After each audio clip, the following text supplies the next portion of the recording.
All right. What's happened, Silozins? Uh, this will be a twofer. I'm gonna do a book unboxing.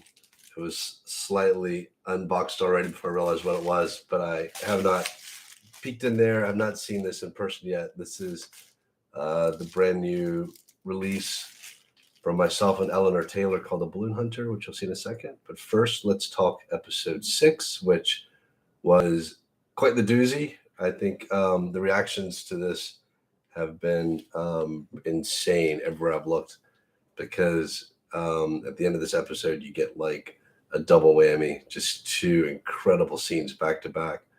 And I love the way it sets up. You could have easily ended that episode on Juliet with her little discovery and her reaction to what she's seeing, but instead pulling back and having that 1-2 punch is just a fantastic ending episode written by a friend Eric, who is just a super talented writer and director, and I've loved his work on the show so far. So yeah, the episode, I know what's coming. So we have 4 episodes to go, and things just kind of accelerate and get crazy. But this is the one where things start to turn and get out of control. Um, so the easy moments to talk about are the ones at the end that everyone's talking about. But I think when you go back to the very beginning of the episode and Juliet is waking up and getting ready and leaving for work, which by the way, I love that scene. I just love the normalcy of it and how patient it is. But as she walks out, you have a shot of the mirror with the wilted flowers, which is a bookend to the shot you're going to have at the very end of the episode. And I just love the symmetry of that, just opening on that and closing on it. And going back to episode 1 with the warning from Holston that has been ignored and goes on to cause so much trouble. Man, it's crazy to think of how differently Juliet's investigation could have gone had she found the note, known what to do with it. But anyway, uh, yeah, John says her ignoring that warning is killing me. Yeah, that's the beauty of what they call it, the irony that you get, is situational irony where the audience knows something the characters don't. It's felt powerfully then.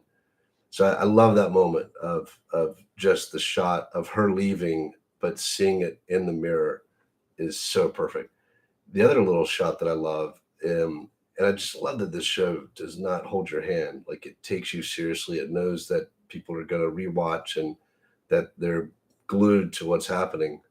Um, it's a really quick moment walking into Judicial where Juliet just notices um, Deputy Billings's hand behind his back, the way he's clutching his hand.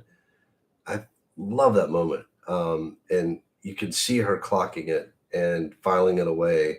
And later it comes back when they have a big row with each other. But, just how observant she is. And you can, if you go back again to episode 2 and see how Holston and Juliet, their interactions, and how she was like, oh, the watch, that's how you knew we were together. You were checking his body for this. Like, if there's any doubt about why Holston picked her for this job, it's these kinds of things. And it's not just that she has them, it's that so many people in the silo don't have that. And there might be a reason for that, to be explored later.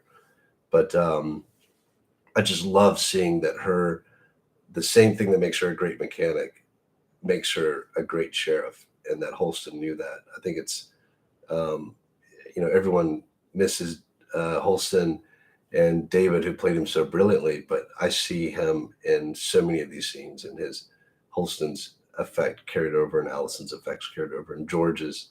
These people aren't lost; they've made an impact, and now it's being carried through. So that's what stuck with me: the mirror and um, Juliet getting a hint of what's going on with Billings. Also, man, Billings really had his episode here to show the depth of his character, and I love that he's been expanded in the show compared to the books at this point, and how much more of him you get because he's been so brilliantly acted. All right, here's the bonus. We're gonna check out. I'm dying to see this because I've unboxed a lot of books over the years, and they're beautiful. You got cover art, you got text, the pagination I geek out about, but I've never done anything as graphical as this. It was an intense book to set up, and whoa, it's beautiful. God, I love this. The matte cover is so beautiful. And check out the back. And the spine came out proper. That looks great. Here we go. I mean, this thing is so designed to the nines. Like, oh wow, it's really crisp. I was really worried about this because we had to create images, print them out on physical postcards, which I have right here, and then look at the organizational system here that Zoe came up with, and then each postcard had to be handwritten, and then scanned back in, and then each one of those images turned into a flowing PDF, and then that turned into this book, which is now available and is actually this was like a passion project, and it was fun because I'm a huge fan of Eleanor's writing, and I was excited to write something with her. So like a lot of we edited each other's work, and we worked back and forth on the plot, but a lot of what's written in Rita's voice was Eleanor, and what's in Clayton's voice is mine. And he's writing on the back of her postcards, or the front. She's writing on the proper side. And it's a twisty thriller. People are loving this. So we did this for the fun of it, but like it's flying off the shelves. Like and I hope you will go read more of Eleanor's works too. Follow her on Twitter and check out her short story collection. She's got 2 of them. The Smallest of Sparks. But check this out. I mean, get yourself a print copy if you can. It's absolutely gorgeous. We tried to price it as close as we could to what it costs. This is not the cheapest book I've ever made, but it is probably the most beautiful. Really proud of this. Great job, Eleanor. Go team. We're working on the second one now. And my film agent was like, "What is this thing? What do we need to do? Do we need to make another TV show?" The answer is always yes, even though nothing ever gets made. All right, that's it. Thoughts on episode 6, Balloon Hunter, out now, and it's already Wednesday. Tomorrow night, 9 p.m. Eastern time, I'll be glued to my TV with my wife and watching episode 7. Cannot believe how quickly this season's going by. It's going to be, enjoy the weekly releases now while you can, because this is going to be over and people will be binging this in 2 sittings before we know it. Anyway, hope you guys have a great week. See you next time.